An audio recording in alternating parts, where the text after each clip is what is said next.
best. Hello, ladies and gentlemen, and welcome back to Inside Movies Galore. I'm your host, David Streggy, and tonight we have a film from 1985 to talk about. Katie, why don't you tell us a little bit about the synopsis of this film, if you desire? Well, I just have to say that I'm really excited to talk about The Return of the Living Dead today. It's one of my top 3 favorite horror movies of all time. So I've seen it many, many times, too many to count. And it's like, in my opinion, it's a must-see. It's a must-see horror film for anybody, any genre. Like, it's particularly close to my heart because it's a horror comedy and it's a zombie genre, like 2 genres that I really like smashed together. So it's really great for that reason. But I definitely think any horror fan should see it because it's excellent. So anyways, it is basically about this group of friends. Well, one of the friends gets a job at a medical supply warehouse, and he's working on the 3rd of July. It's like the evening of July 3rd, and he's getting shown around to, all the things that are going on at the warehouse and all the stuff he has to learn. And his boss, Frank, is showing him all this stuff. And meanwhile, his friends go into the cemetery to wait for him to get off of work. And while Frank is showing him all the cool things, he tells him about this barrel that it was like an army barrel that accidentally got dropped off there. And they're talking about Night of the Living Dead and like, oh, it's a true story. It really happened. We have the barrels in the basement. So they go to check it out. And he says, Freddie says, oh, those don't leak, do they? And Frank says, of course not. And he bangs the side of the barrel and the 2,4,5 trioxin comes out. And then we basically have a title screen, and we begin the journey of the dead coming back to life because of this crazy chemical that the army accidentally dropped off at the medical supply place. And it gets out. Well, I could go through the whole movie, I guess, but I won't. But it gets out into the cemetery, and the friends start getting basically infected, and it goes crazy. So that's the premise of our zombie film. And the zombies in this film are not the Romero variety zombies. They're 100% different. Yeah. Yeah, we should totally talk about how different they are because it really makes for an interesting discussion. Although the writer of Night of the Living Dead is somewhat behind this story, at least. John Russo, yeah. Kind of, in a roundabout way. Yep. I took for Dan O'Bannon because this was Dan O'Bannon's movie, and I love Dan O'Bannon. Which we already covered a film involving Dan O'Bannon, haven't we? Oh yeah, we did Dark Star, and eventually I'd like to do Dead and Buried. That was another one of his that was involving zombies, and it's another movie that's got totally different zombies from almost every other incarnation of zombies that we've seen. Yeah, the rules that are set up for zombies in this movie are a little bit different than like our modern like Walking Dead zombies. So sorry, go ahead. No, you go ahead. Oh, the thing about zombies eating brains comes from this movie, from what I understand. Yeah, I don't think it was ever done before this one. Exactly, and that's why everybody's like, zombies eat brains. Right. You can thank Dan O'Bannon. Brandon, have you ever seen this film before? Actually, this is the first time I have ever seen it. What the fuck? Shut up. And, wow. I do have all 3 films on DVD. I just have never gotten around to seeing them. And so it was a good opportunity to finally get that done. We actually sat around and on the weekend and made a group thing of it to watch it together. These types of things are best done in groups. The first attempt I fell asleep, so second attempt I did not. So I was very happy with that. Kind of reminded me of a trauma film on first glance. even down to the the overacting, so to speak, at the end, and the beginning, and the rest of it. The characters are kind of trauma-esque, but maybe not turned up quite to that degree.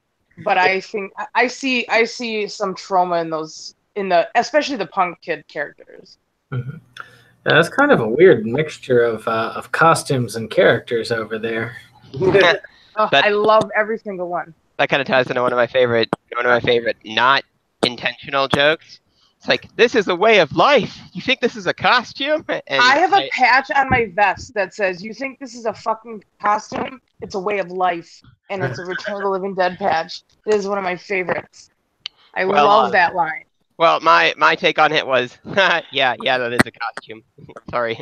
Well, it's a costume because he's in a movie, but that's punk rock, you know, and that it's so true for me. Like, people will say, "I like your costume" to me when I'm wearing my regular clothes. I'm like, not a costume, way of life. I don't know, you know. It's so appropriate. I love it. It was a very weird group of people. They had like 2 preppies. Yeah, it's like people that wouldn't necessarily hang out together, all mixed up together. Red Raven. Well, think about that, though. Oh, sorry. Real quick, I just wanted to say about the mix of characters. Think about when you were like a senior in high school. Wasn't that when you figured out that like all the other kids wanted to do was party too? Like, I know my senior year of high school, like I made friends with people that I was never friends with before. Like, they weren't part of my social group, or they didn't, you know, they weren't like the goth kids or like the kids that I normally hung out with. They were preppy kids, or, you know, whatever, sporty kids, but they were trying to listen to music and, you know, party and get drunk or smoke pot or whatever we were doing senior year of high school, you know, getting into trouble. And it brought us together. And I see that exactly in this movie too. You know, that's why they have such that eclectic mix. And I think that's part of what makes it an interesting film too, to have that eclectic mix of characters with, you know, some really awesome soundtrack behind it. Red Raven, was this the first time for you? Yeah, this was my first time watching it, and I loved it. It was great. Yay. Like you said, the zombies were different, because the first zombie, when they, you know, chopped his head off, I was expecting there to be, you know, blood splattering everywhere, you know. Yeah, that one was a cadaver, like in the medical warehouse, though. Okay, that wasn't supposed to be a zombie. That was like a. Well, it was all the dead things were coming back to life. So the half dog, you know, the cadaver, like, yeah, because of the gas getting into everything. Okay, so I see now. Notice, like, Dustin, did you notice the butterflies on the wall? Yeah, I thought that was. Yeah, they started moving. Yeah. Like everything. Yeah, all the dead things came to life in the medical supply. So, and I felt like it should have been longer. I didn't want it to end. Like, the end was so good, and it was like building up, and then I wanted more. I'm like, don't end. Yes, it's an awesome movie that way. Jake, was this a first time watch for you? Yes, it was. I'd never seen this one before. Got together again with Septum and his wife, and we watched it, and it was I enjoyed it more than I expected to. Okay. The visuals were so over the top that it really didn't bother me the way these films often do. Couple scenes maybe, but mostly it was, and the comedy was definitely there. Which I've said before, the comedy can go a long way for me when it comes to these kind of films. The overacting definitely helped. God, they overacted. Some of them, though, I thought actually did a pretty good job, and like they hit like whatever note they may have been going for. I think they hit the right notes. You know, you had the one girl who with the red hair who was completely awful. Completely awful. But then you had Bert. Awful. You trash? know who that was, right? That's Linnea Quigley. Yeah. Queen of Scream Queens. Yeah, and then I found it pretty hilarious that they accidentally named the two of the central guys Bert and Ernie. And they were both pretty. I didn't even catch that. You Yeah, didn't catch that? Oh my god, yeah, it's awesome. Bert's a Funny thing slave is driver. on the 4th of July. and then the general. I mean, just like that complete deadpan delivery of everything. Like this is completely business-like. Like, oh yeah, well we kind of figured this was going to happen. Okay, this is the protocol. You know, he reports to his boss. Yeah, we took care of it. You know, just like dumbass. But yeah, it was pretty good. All right. Let's go over here to Dane. Dane, was this a first-time watch for you? It was. I can't believe all these first-time watches for Hilarious. Return of the Living Dead. Awesome. No, it was We definitely are the popping first all time. your cherries. Boom. Well, it was something that had been on my list for a while.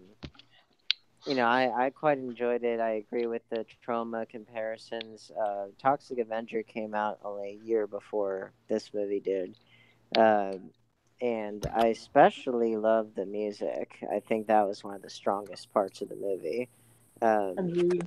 It helped. It was great music in and of itself, but it also helped to create the, you know, I mean, it says on the poster that the dead have come back to life and they're ready to party. You know, it kind of has Back that to the vibe grave. to it. Like, you could make it like a really serious, like, it's got all the, like, on the storytelling level, it's got all the necessary components to make it like theoretically you could make it like a really good, like, serious film like the original Night of the Living Dead was. But you know, just because it's got all the pieces for it. But the fact that they made it a horror comedy, I think it helped to just make it a really fun time. And you know, the part as far as you know, differences with the zombies, I love that these zombies could talk, that they were fast, they were almost unkillable, that the you know, their limbs could just keep moving even if they were separated. You know, they couldn't be killed by being shot in the head. And you know, and I think my favorite thing was the fact that it hurts to be dead, and the fact that they're eating brains makes the pain go away. And it's almost like they're absorbing their memories or something. Maybe that's what the metaphor is. But you know, I think, or you know, because the brain really is the, you know, that's where people's memories are, that's where their personalities are, all that stuff. So it's like, I would think that would help them to get whatever kind of, you know, sense of life back. Right. And I really like the fact that you saw two main characters become zombies just from the gas exposure, let alone you know, they didn't have to be bitten or anything to become zombies, and it was like a slow process, which I thought was cool. And I don't know if anybody watched The Grim Adventures of Billy and Mandy, but they had an episode, like a two-parter, that clearly took a lot of inspiration from this film, in the sense that zombies came out of the ground, but they were attracted to the smell of these supernatural brownies, and so they all say brownies, you know. And then there are other episodes with zombies where they actually say brains, you know. And so the people, you know, Maxwell Adams and the crew, they clearly love this movie. Right. I feel like that crew just loved all horror. Absolutely.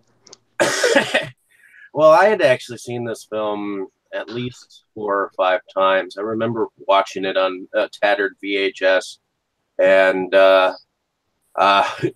I remember that in the 80s, a lot of people were like that catchphrase "brains" was like, you know, it was catchy. It was something that people could talk about. You know, it was, and you know, seeing Linnea Quigley dance up there naked on that It was a crypt.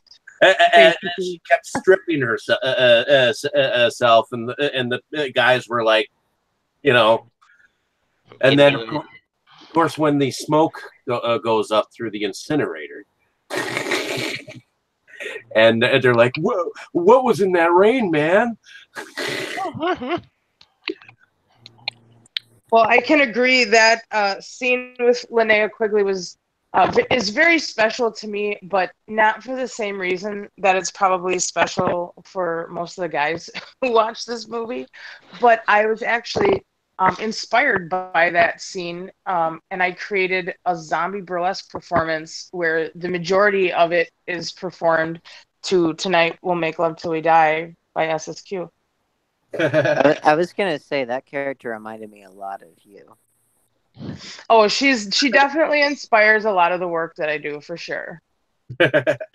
Actually, one of the things I thought was interesting that was looked up is that one of the characters was actually had actually met the director through a strip club, but it was Jewel Shepard. Really? Yeah, but it was Jewel not the one who Shepard stripped.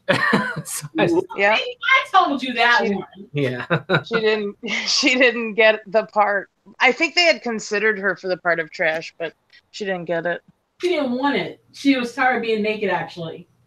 When she talks about it in the More Brains documentary, she kind of seems a little salty. She doesn't seem like, she seems kind of like, I didn't get it. Brains documentary. I did not watch it recently. I've watched it in the past. I did not get a chance to watch it in preparation for this podcast, but we have both the Steelbook and the Shout Factory Blu-ray. And it's on the Shout Factory Blu-ray for sure. Okay, I was gonna ask that because I have the Shout Factory one. And then it has the different audio, and the.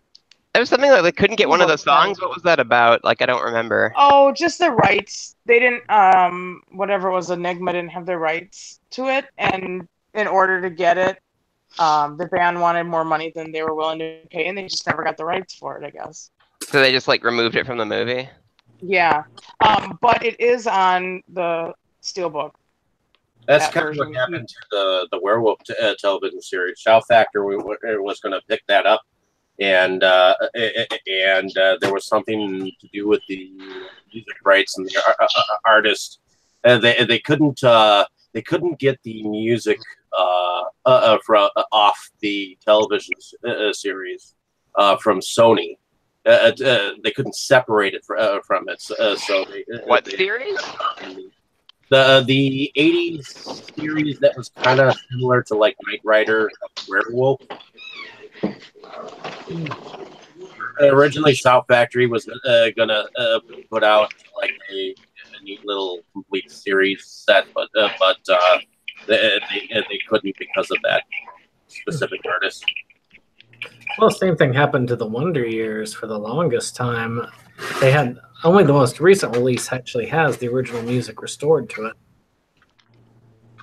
It's always disappointing when that gets in the way of a good release.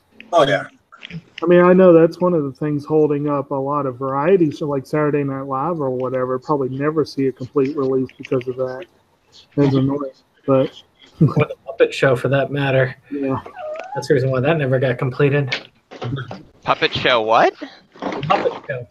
Oh, the Muppet Show. Actually, though, they have no reason now that Disney owns Star Wars. It was Lucas that had not wanted that last season released on DVD. He wanted too much money, but I don't see why that would be an issue now. Yeah, that's right. The infamous season 4 of the Muppets. infamous. What happened with the Muppets? I'm confused. Well, I don't know, but we're talking about Shaun of the Living Dead. But that would be really cool if they remade it with Muppets. Oh. Well, we've got that Happy Time Friends or whatever the fuck it's called. Murders. Yeah, that looks funny. I'll watch anything with Muppets. There's a movie I'm still waiting to come out that's called Frank and Zed, which is all puppets. Neat. Well, if that's anything like Meet the Feebles. We get 100 puppets. I the have Return of the Living Feebles Dead is on good. right now, and it's the Tar Man scene. Not that he was a puppet, but I love the way he moves in this. Well, You know, he was- like He was played by a puppeteer who worked with Jim Henson. Like they well, said, there you go. they talked about how it was really hard to figure out to get the effect that they wanted. Like they wanted the Tarman to walk like he could like fell apart if he made like the wrong kind of step. Totally. What did people think of the half half grotesque woman that they strapped down to the. The half corpse. Yeah, Yeah. that was really cool. Like, I don't know about I think any I other wonder. zombie movies where they talk to a zombie and communicate about like why they do what they do. That was cool and unique. Although I'm kind of wondering how I saw the movie the first time. That I think that scene could have been my favorite scene, just because that you got to see inside the, for lack of a better word, humanity of the zombie, like why they do what they Right. do, Mhm. And I You- like that those zombies were like thinking beings. They weren't. I mean, they were all a horde that were hungry for brains and stuff because of the pain, but they were like screaming in pain, and were they were feeling and thinking, and it was like, oh, that's nice. But it wasn't in like a really sappy way like Warm Bodies, which I know that got good reviews. I couldn't stand it. You mean like pseudo Twilight? Oh, by the way, is anybody wondering about my first time seeing the movie? Because we totally like skipped me, I was getting to you, and I'm like mad. Dustin. Was this a first time watch for you? No, it wasn't. I picked up the Shout Factory one, I think sometime last year. The first time I saw this was actually December, I want to say 2016. Yeah, December 2016 was the first time I saw this, because it had been I had heard of it, but I didn't know anything about it, and I had kind of just been putting off seeing it. But then somebody offered me the Shout Factory Blu-ray, and I was like, oh, I'll check that out. And I tried to watch this at my parents' house at Christmas. And it's kind of funny because like they were going to be gone for a little bit, and so it's like, okay, let's put something on. Let's try that. And I'm like, okay, this is pretty cool so far. And then Leanna quickly started stripping in the cemetery, and it's like, maybe I can't watch this here. And so I shut it off, and not more than 3 minutes later, like my parents like come home unexpectedly. So, oh, okay, great. But I was pretty happy with it. The thing that sort of annoyed me about, well, no, that's I had like a soundtrack gripe, but like I love the music. I love the music, particularly the theme that plays like during the canister breaking, and the whole thing kind of blew me away. So I mean, I don't like obsessively love it like almost every other fan of it does, but I'm pretty into it. It's a good movie to show people, and I didn't realize the Toxic Avenger connection before, because I wasn't sure like how the release is, because this was 85, right? And Toxic Avenger was 84. 84. Okay. But yeah, it was a pretty sweet movie, and I'm happy I got to see it. And I somewhat semi-suggested this last week because I just got my Shout Factory Return of the Living Dead 2, and I kind of wanted an excuse to watch that. But it was like, oh no, we need to do the first one first. It's Yeah, kind of funny. I watched it off of the Blu-ray too. The Shout Factory one. I actually saw part 2 before I ever saw this one when I was like really young, when it was on like one of the movie channels. My cousins loved it and they showed it to me. And I didn't watch it for many, many years after that. And then when I watched it again, I was like, oh yeah, I totally remember this movie. I thought I hadn't seen it, but I totally had seen it when I was like 5 years old. Yeah. What kid doesn't? Yeah, it was pretty good. It's kind of funny that part 2 is essentially the same movie with, I can't think of a whole lot of differences. I think if Toxie were in the movie, I think he could have wiped the floor with all the zombies. Yeah, he probably. Well, Perhaps. Did anybody else? I don't know about the other releases, but I found it entertaining that the DVD release that I had a subtitle that was the zombie subtitles. Yes. oh yeah, I watched it with that on, where they had just like add some jokes and like have it be like, this is what the zombies are thinking in this scene. I think it seemed like it was mostly just sort of the Our brains. and Send then, more paramedics. Oh my god, I love that so much. Like the humor in this was like 10 more When it cops. worked, oh god, did it work? Like those are some of my favorite lines in any Yes. movie. There are so many good one-liners in this movie. I could just rattle them off. The left and zombie right. in like the bad cop disguise, like luring them Yes. in. Trash is naked. Come in, dispatch. Interesting is that punk was some of the music scene, and this was like on the cusp of the punk scene. Where people were still listening to the Clash. The punk thing is more of like a Katie question because I'm fairly unfamiliar with punk. Like I think when I saw I think Rat Bat Spider was the first like punk band I had actually heard. Well, When I came to one of your shows. Sure. Definitely in the 80s, punk was, punk is still a big, in my world, punk is a big deal. I don't know about everybody else's world. My view is kind of jaded. But definitely in the 80s, like, you saw it a lot more as a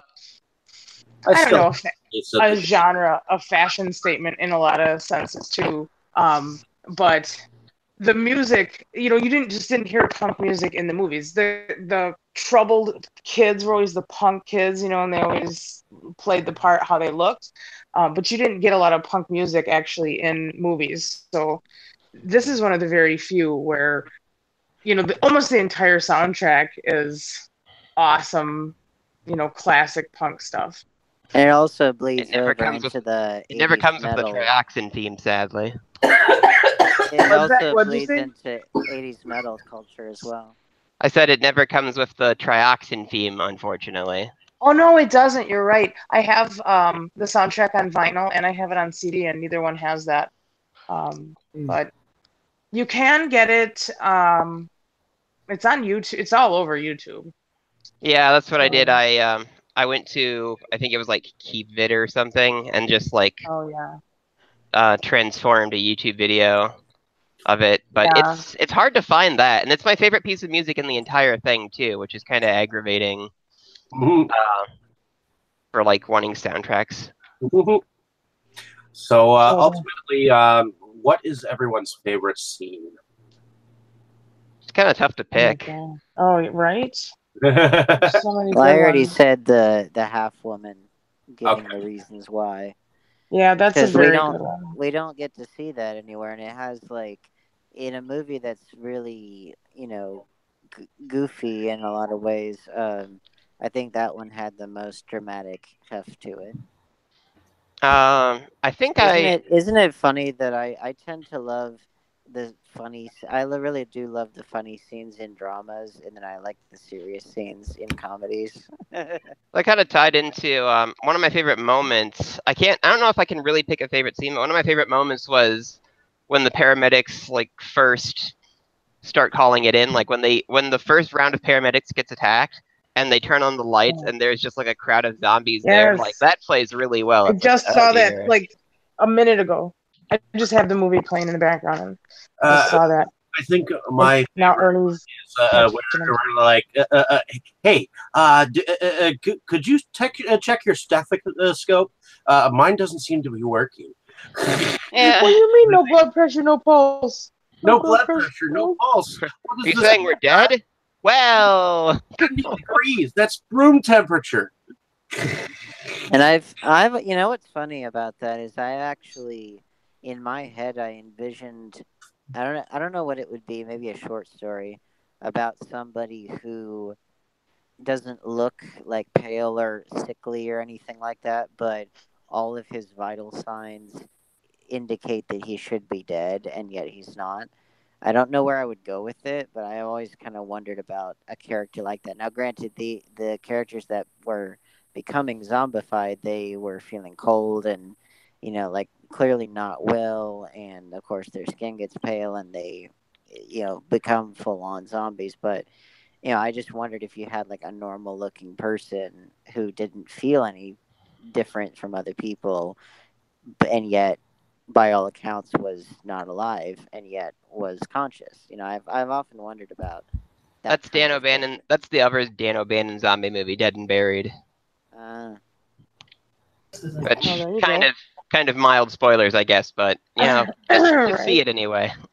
Yeah, that's Fucking Well, I great. really enjoyed Freddie's transition in the film, like especially after they kind of separate and he's after Tina and he can smell her brains and just how he goes from A to B in that transition. It's kind of fun to watch that because it's slow and a lot of times it's like you get the modern zombies like the Walking Dead zombies, you get bit, you get a little sick, and then you all of a sudden you're turned. But this is a lot more drawn out process, and he gets rigor mortis and his blood is pooling up and he starts to lose his it's mind slowly. painful. The whole thing is painful. Yes, I think is yes. cool.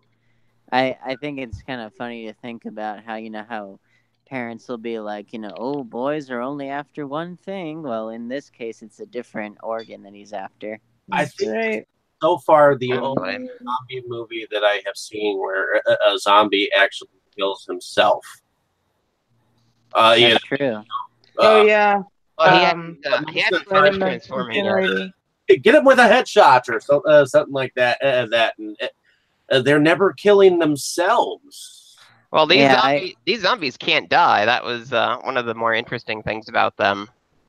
No, and I really liked that he makes others was still conscious but remorseful and was doing the honorable self-sacrifice and all that stuff, except like Dustin said, they can't really die, and even when they quote unquote die in the in the incinerator, the chemicals in their system go up in the air. Right out in the And smoke, and then the rain comes down, and yeah, there so you go. so they don't really die completely. I mean, it's and that's kind of first law of thermodynamics kind of stuff. And so I think that's kind of neat to know that. And even the one that they didn't really stop the first outbreak in Pennsylvania, they just were able to contain it in those barrels. So it's just kind of putting a band-aid over the problem. Oh, in this movie, it's just a movie of blunders, isn't it? How Yeah. one thing leads to the next. It's like tapping that barrel, and it set the ball rolling. But I really liked how That's they probably hinted. my at- favorite scene now that I think about it. It's Oh, kind there of you go, a the opener. clever send-up of government, isn't it? Because of This the thing is fact- made by the Army Corps of Engineers. Whap! Yeah. Breaks. Well, and the Quarantine 'em. chemicals were, of course, used as a weapon, and so then how do they quote unquote solve the problem with a nuke? And so it's like all we know how to do is blow stuff up. And then it just didn't it just rain on top of it anyways. So For this kind of thing. Yeah, sorry I interrupted you there, Katie. no, but I was just saying that they really did a great job of foreshadowing a lot of things. Yeah. You realize after you've watched it 500 times like me, that the reason why when that cadaver comes out of the freezer and he goes right for Bert is because Freddie and Frank are already dead from the gas. You don't know it yet, but the little foreshadowing, or when Frank's talking about how easy, Ernie's running the incinerator, like, oh, some favor, I could do that super easy. Yeah, it sets It's that up. foreshadowing him killing himself that way. There's all kinds of those little tidbits in the movie, and I like how it was, definitely thought through that And way. I like the general because he kind of reminded me of General Jack Ripper in Doctor Strangelove if he had a wife and wasn't quite so deprived as he was in Doctor Strangelove, but he had that kind of serious Sterling Hayden-esque delivery, and one of the few straight men of the piece. And I think he was able to play it well. He kind of reminded me of Robert Stack in a serious role, or Sterling Hayden or whatever. But I thought that was good for counterbalancing everything. Yeah. I mean, the movie again, it had all the pieces for a serious dramatic piece that you could have almost written as this. If you wanted to be arguably pretentious about it, you could have made it this big existentialist thing about government inefficiency and about the humanity of the other and all that stuff. But and I think that stuff's still in there. It's just also with the fun kind of, punk heavy metal kind of soundtrack and feel to it. I think you're makes right. it awesome. Definitely a Ripper type character. I almost feel like he played it a little straighter and a little more understated than that role was played. Mm-hmm. But you could definitely see General Ripper doing the same thing in these circumstances, just nuking the heck out of him. Yeah. Absolutely. Was the mortician guy, was he in The Burbs or no? Don Kelfa. He was in a lot of things. I'm not He sure did if look he was vaguely in familiar. Oh, and by the He looks like he was reminds me of a guy in The Burb. Remember the movie The Burbs? That was with Tom Hanks. Yeah. That reminds me also, of the two people that become zombies, not the young guy, but the other one, his boss. He was the boss of Craig T. Nelson in Poltergeist. He was the one who moved the headstones. Yes, he was. And then That's also right. one of the few kids that makes it up to the end. He was also in Friday the 13th Part 5. Oh, Six. really? Yeah. Or Was that Freddy's in part Demon? 6. Yeah, he was in Part 5. It was the guy who he and his girlfriend were in the trailer, and they were. I thought he looked familiar. I didn't know that Yeah. was Demon. Yeah, I don't remember the actor's name. I just remember the characters. I liked him a lot in both movies, and I was glad that he got more to do here. Yeah, and the guy that plays Freddy is in what's his name? Tom Matthews. He's in part 6. He's like the leading he plays guy in Tommy part 6. Jarvis. Yeah. No, part 6. Yeah. So did anyone else, talking about the actors and what they've Damn. done, did anyone else see the part that Bert was that they originally had approached Leslie Nielsen, but he wanted too much money? Could you imagine this movie with Nielsen co-starring in it? Well, would be insane. Leslie Nielsen was a serious dramatic actor, albeit mostly on television and older movies like Forbidden Planet, which we watched. So he definitely had it in him. But this movie came out 5 years after Airplane, where his career kind of got reinvented, where he was comedic actor and one of my all-time favorite comedic actors. But I think this was the year after The Naked Gun. No, Naked Gun was 88. Was that 88? I was fun. That was earlier. Whatever. Then I will have the pleasure of killing you. The pleasure is all mine. The villain just looks confused. Yeah, I could have seen Leslie Nielsen playing like possibly the guy in charge, maybe. Yeah, he definitely has the ability to play, serious dramatic roles. Oh yeah. I think he was a vastly underappreciated actor, and I miss him a lot. Mm-hmm. I say that as if I knew him, which I didn't. I would like to have, but did he die? Yeah, he did. Evidently, Rousseau also had a novel called Return of the Living Dead, which is why this story is based on the story Did that ever get published? John Rousseau. Did it ever get published? Because I was trying to figure that out as I was researching the episode, and Wikipedia was not very clear about that. Because I know that they based the script off of it. It has an ISBN number. Okay, so maybe. But evidently, it was Return of the Living Dead, and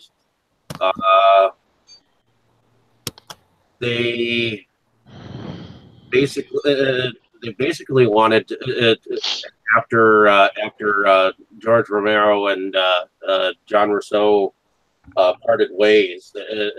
That is when he and a producer wanted to by the name of Tom Fox, wanted to bring Return of the Living Dead to screen in 3D, which was supposed to be directed by Toby Hooper.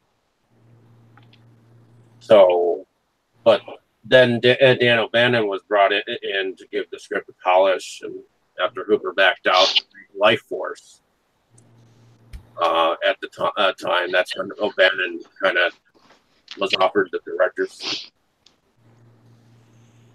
Well, and I think he had a hand in writing it also, or I guess rewriting the script, because they kind of took it, I think, a little bit from John Russo had written something, or he wrote a book actually. Come to think of it, I think Ryan actually has the book.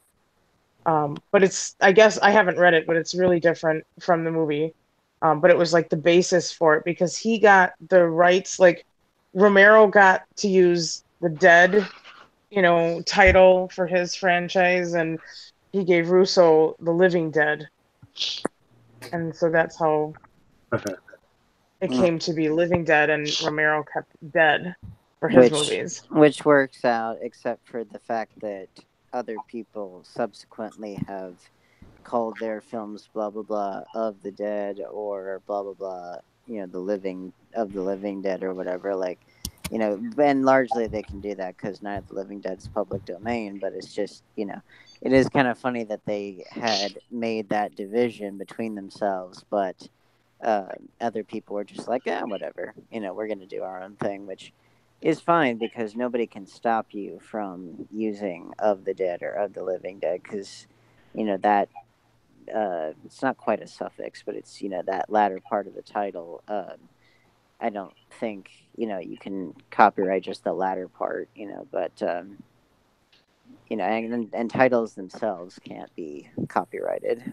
But, I think it's funny because then you had like City of the Living Dead, Hell of the Living Dead, even the Walking Dead. Is that the guy in charge of the special effects for that zombie? Is that his name was Tony Gardner, the guy behind that? I met him actually. He was actually the first zombie that crawled out of the grave in Michael Jackson's Thriller. I was gonna say, like, if they wanted to actually solve the zombie problem, this was 2 years after the Thriller music video had come out. They should have just gotten Michael Jackson down there because he would have made him. That's actually a joke from part 2 of this. Like near the end, there's a zombie in kind of like the Michael Jackson red outfit from Thriller. Like they find a way to kill the zombies by electrocuting them, and so they electrocute all the zombies, and then this one zombie dressed like this one, basically Michael Jackson zombie, like he looks almost just like him, is in front of the camera, and he just goes like his arms twitch in one direction, then twitch in the other direction, and then he falls over. And it was like the funniest thing I had ever seen up until that point. And ultimately, Gardner went on to do some of the special effects behind Zombieland, 127 Hours, Smoking Aces, Hairspray, Jackass's Bad Grandpa, The Addams Family, Seed of Chucky. When I met him, he complimented me on my makeup work and actually took a picture of Ryan and I with his own camera because he wanted it. I was like, okay, that feels good. I'm meeting Tom Savini next weekend, so I hope I have an equally pleasant experience with him. I hope so too. You know that Bad Grandpa was, it was one of the Jackass films, but it got nominated for an Oscar for the makeup. Yeah. Oh, the makeup. It didn't win though, did it? No, it didn't. But I just thought that was funny, and like, same with like Norbit got nominated for best makeup at one point back in 2007, I think. But that's just kind of funny how that works out. I'm convinced that the makeup branch is pissed at the Oscars because for some reason it's in the rules that they can only have 3 nominees. So I think there must be sort of like a war of the wills, and the makeup branch intentionally picks movies that no other branch would touch. I think they do that. Alrighty. Did anyone else have anything else to add? I'd had a few notes I wasn't able to get in on when they came up. I was looking at the zombies, and I thought that the way that they had done them was quite interesting. When you take another path, the all of the preconceived notions and violating it. I mean, it kind of reminded was a forebear of other movies that decided to go in a different direction. I mean, like the Deadites and Evil Dead, if you consider them zombies, which are sort of half and half. They're more like demon possessed bodies. Yeah, they can possess the living and the dead. Yeah. And then, of course, one of the more recent ones that I watched, which was Plan 9, which I thought was interesting with Plan 9, is that also went against convention. People ask, like, well, shoot, they've been bit. Should we kill them right now? And it turned out that it could only reanimate dead corpses, and that the secret was shooting them in the heart instead of the head. Well, and they were the recent dead. Mm-hmm. Yeah, they had to be, because they had to have an active heart to keep going. So I did find I like the originality in it. I'd also thought it was interesting how the mortician kept pulling a gun on anything and everything that he I thought could. that was funny. Like his like weird like German stuff too. Like, did anybody catch that? Yeah, the Nazi German music that he was listening to while he was trying to get the rigor mortis out of that cadaver. Oh And yeah. I was like, wait, what the hell was that? He's such a weird character. I just could hear. As much as I didn't like Warm Bodies, I'll give it credit that it did something different with, the zombie, as far as like giving them an inner monologue and having like a way out of being a zombie without having to die or be chopped up or whatever. I mean, again, I didn't like the movie because I thought it was very Twilight-esque, and it was just very. I have kind of a funny note on that. So I first saw that particular movie with Andrew, and he was like, "Oh yeah, there's supposedly something where it's like a metaphor for autism." And then, like near the end, there were some that were just too far gone, and they had to be killed. And at that moment, Andrew was like, "Oh, maybe not." I didn't catch that at all, but I know it was very Romeo and Juliet inspired, and I was just like, oh, so love cures the zombie. Oh wow, Well, it was bad, but I just thought that rolled my eyes particular at that. I just thought that particular thing was funny. I rolled my eyes at that, and I couldn't believe it got all the good reviews it got, because I remember seeing the trailer for it, and I was like, this is gonna be like one of the worst things ever, and it got all these good reviews, and I saw it, and I was like, but this is still awful. I'm sorry, it just is, Well, you gotta admit it had more taste than actual Twilight. So if it gets like that demographic thinking, well, yeah, I'll give it that. It's above Twilight. Hey, at least the zombies didn't sparkle. That's in the next film. But, That's right. actually, the last of the trivia, of course, that some of the cast ate calf brains for real, and the when you see some of them eating the brains. The director had even said, I was reading a lot of the trivia and I found it entertaining. What do you mean for real? Like, as in they actually had calf brains and they wanted to make that realistic. oh, And, the director had even said, I'm not going to make anybody do anything that I wouldn't do myself. So he, of course, also did. So, raw calf brains were ingested in the film. Oh, it reminds me that there are actually 5 Return of the Dead Living Return of the Living Dead films. There's after 3 Return of the Living Dead 3. There's Necropolis, and then after that is Rave to the Grave. So, what's the last one? Rave to the Grave. I haven't seen those last 2, but I've been meaning to just watch them sometime. Are they actually meant to be like within this particular like universe or canon or what? I think so. In the same universe. I think Necropolis is more towards the universe. I've heard a lot of, and I've seen the film once before because I own it. But I think it wasn't what people expected. Ooh. I know something that hasn't been mentioned that I wanted to bring up, just talking about sort of some of the special effects. Did anybody notice Trash Linnea Quigley's like prosthetic vagina that she had to wear? I saw the Um, I video, thought something looked weird. yeah. uh-huh.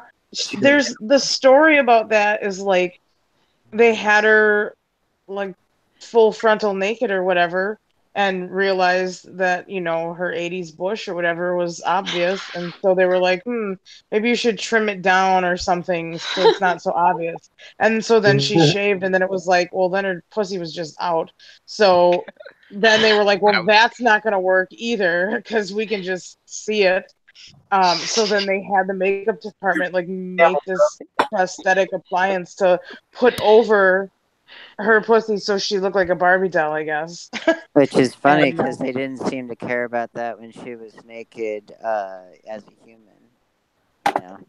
no, she had it the whole time. Oh, Yeah. If you go back and watch that scene of her when she strips and she gets up on the crypt and she's dancing, she absolutely has that appliance on. wow. Fun thing about that scene that I noticed, like somebody in the background shouts, "She's doing it again!" And I was like, "Again?" The second Yeah, I time? thought that. It's a regular thing for her. She takes her clothes off all the time, And I like Have you that she ever- was getting turned on by like thinking about all the ways to die and all that. and then You ever that's paid how she dies. attention to Like again, him? that foreshadowing. No. Never. Uh, And that's exactly how she dies. So it's perfect. It all comes full circle. she became. Why did she, in particular, become like a super zombie? Like who was like all white and like got some like face transformations. Did you notice? I don't know that there's any explanation for that other than she's a badass. I I don't think know. part of it was also that she just turned from being alive, and I got the definite impression that That made a if they had difference. fully completed the transformation of the other two, maybe they would have looked more like that. But the one killed himself before he was 100% turned, and They were Yeah, pretty. Freddie They were gets pretty white. Freddie gets dead, pretty white at the end, especially when he gets the acid in his face. yeah. yeah, the recent dead, they all are pale, Yeah. which is kind of interesting because it's a little bit more Japanese on that level, like we saw with Tokyo Zombie. The fact that those ones were really pale, and and that's much more common with Japanese culture to show ghosts and corpses that way. So I thought that was kind of neat. Well, in the Instead, bonus feature, they talk about the FX, and like I think it was really just sort of an accident how they ended up like, oh, we like this zombie looks good, like we'll go with this. Like I don't think that it was even thought through that much. I was like sort of half paying attention to that, but I seem to recall the makeup department not even like planning for that. So like a lot of the zombies look a lot of different ways. Like there's a couple like the real purple ones if you notice that. Some of the so I guess it just they could switch it up. Or they just look like they had mud on them. Some of them. Oh well, and a lot of them did just from coming out of the ground, right? Right. Yeah. well, and the tar man was just all goopy and He was my favorite. Well, the Tar Man there's is just a great design in general.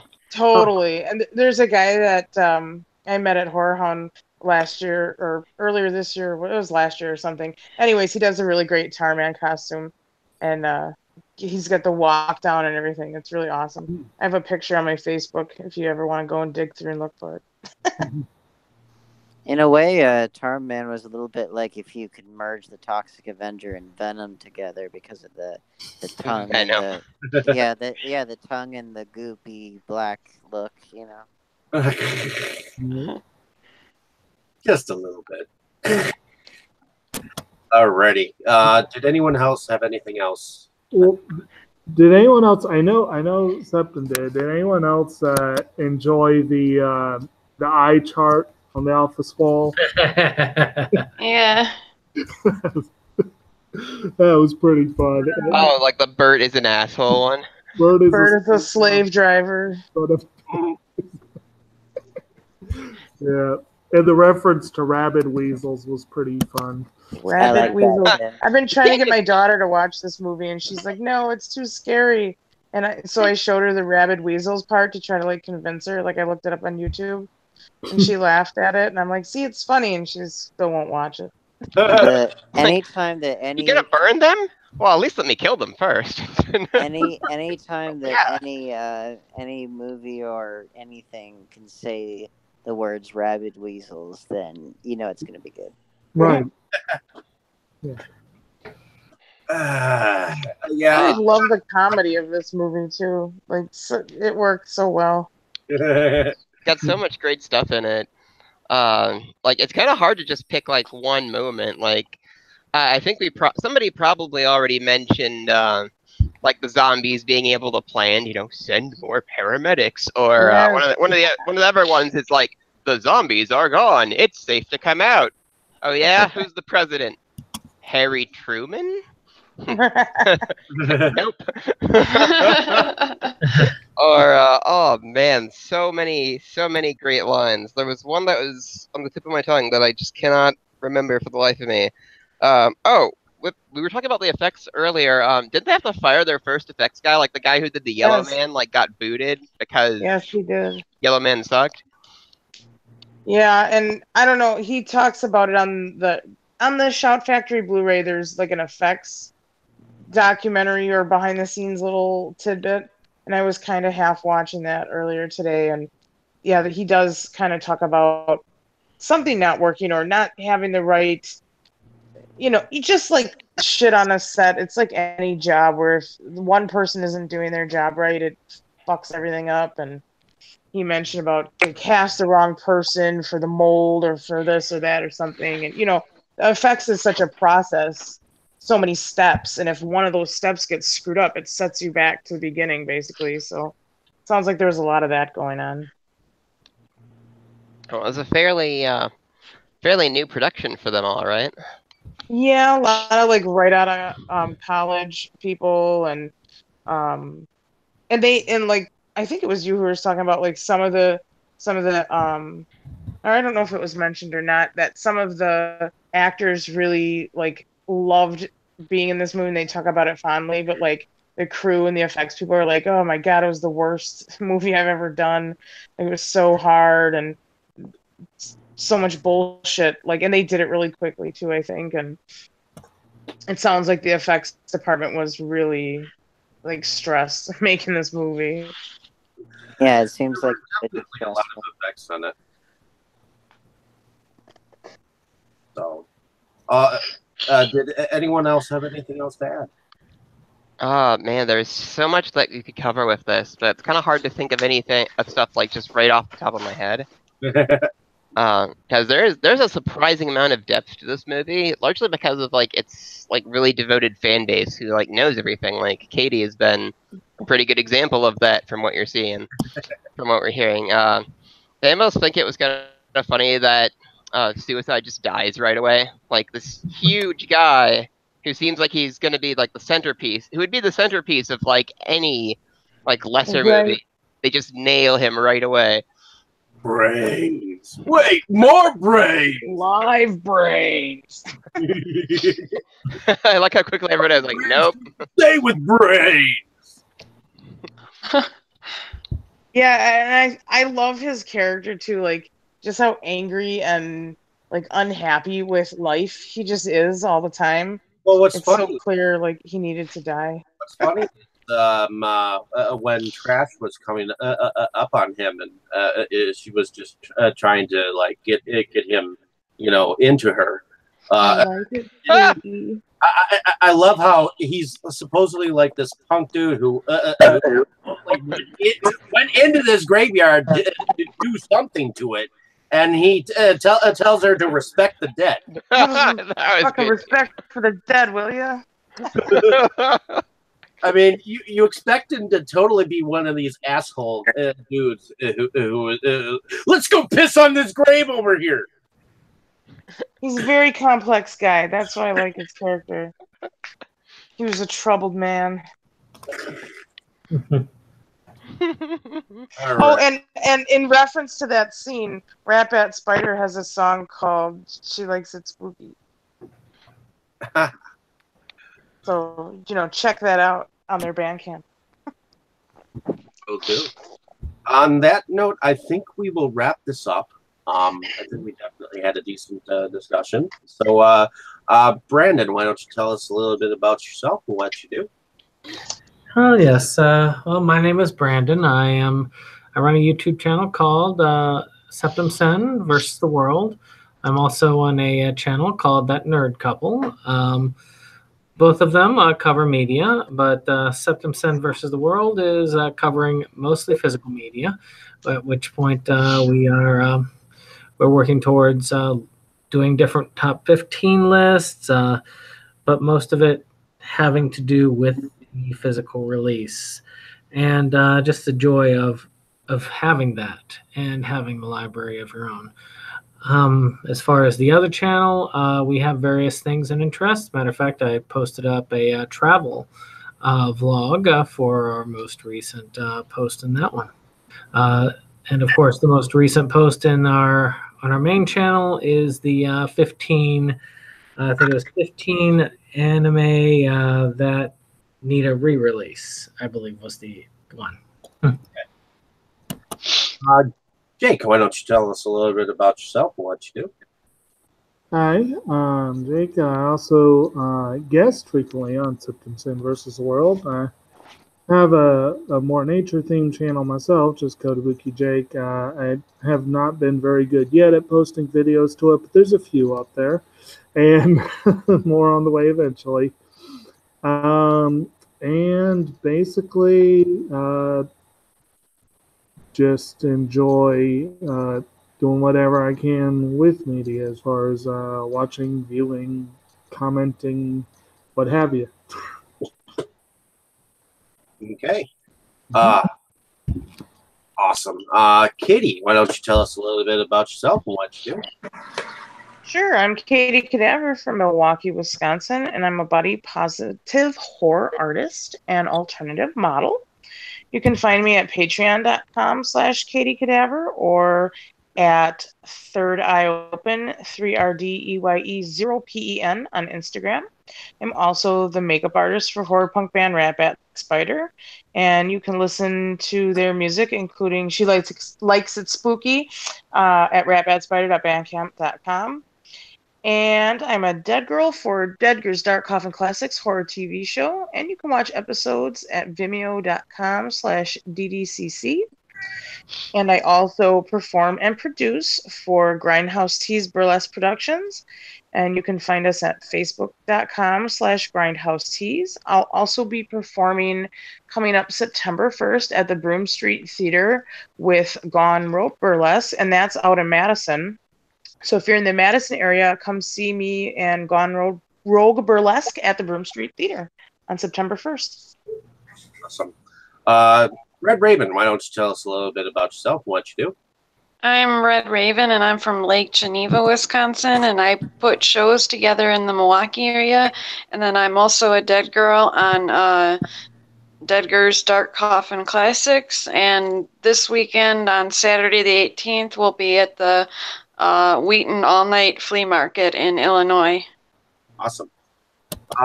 Dustin, why don't you tell us a little bit about yourself and what you do? I live in Milwaukee and collect horror anything I can find. I have an Instagram for my collection at DHR Hunter, all one word. That might be changing because I'm trying to figure out a better name that's not kind of a mouthful.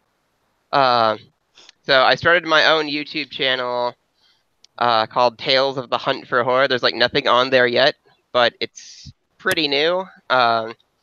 And I want to try to do a little bit more that interacts with the Instagram and like showing off the collecting. I'm also an editor for Inside Movies Galore, and I'm still working on doing some reviews. So it kind of ended up taking over my summer. It's like, okay, I want to do a really good job on this first one. And then it became an overly obsessive compulsive nightmare. But it's coming at some point. You should just publish it anyways. Just put it out there. I'm sure it's fine how it is. I have standards. I know, but it's been so long now. You'll be saying that till next year. Well, I've kind of had other problems to take care of this summer too, frankly. And I also did like a collection show-off thing, like on Septem's channel. That's kind of just a taste of what I'd like to eventually do. Like I want to try to do some like cross-platform kind of stuff, like have the video like on my channel and then kind of featured like on Septem's channel too. So I kind of have a handful of ideas. And I also do Pop Culture Weekly on Thursday nights, where we try to where I talk about where with a couple other people from Milwaukee, I talk about like pop culture happenings, like in the news. Like last week, we talked about a controversial YouTuber getting hit at Gen Con. We talked about, in the episode before that, we talked about the James Gunn firing. So we cover kind of media, entertainment, stuff like that. We tried to talk about the Oscars too, but our Oscar person's audio went to absolute hell, and I don't think anybody can understand what was said. But yeah, so we do a lot of stuff, and we may or may not successfully get into grad school soon too. So a lot going on in Dustin Land. And Dane, why don't you tell us a little bit about yourself and what you're doing?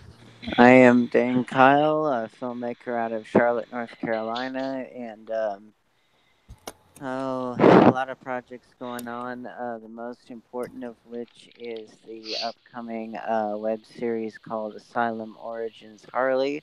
It's coming soon, so stay tuned for more info on that. The title change.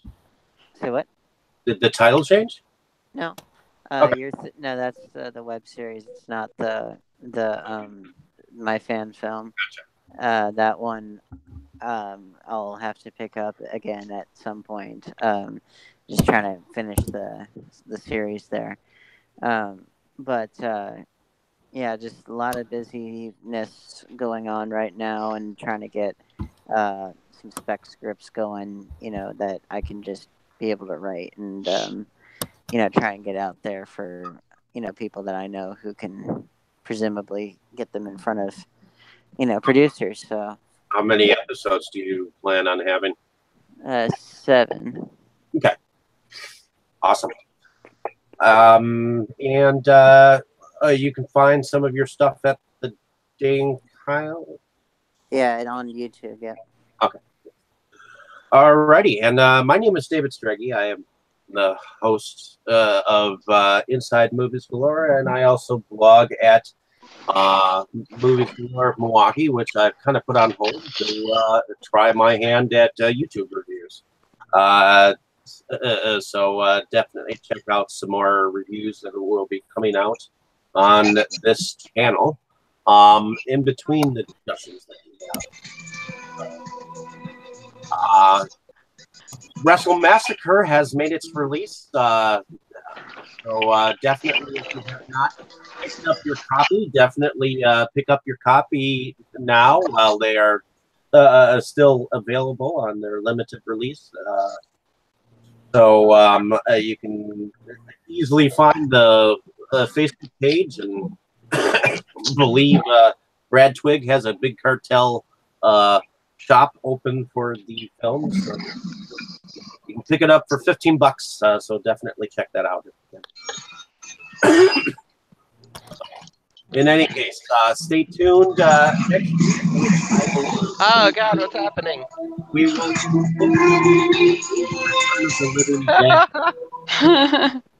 I believe that we will return to the Living Dead series, at least with the sequel next week.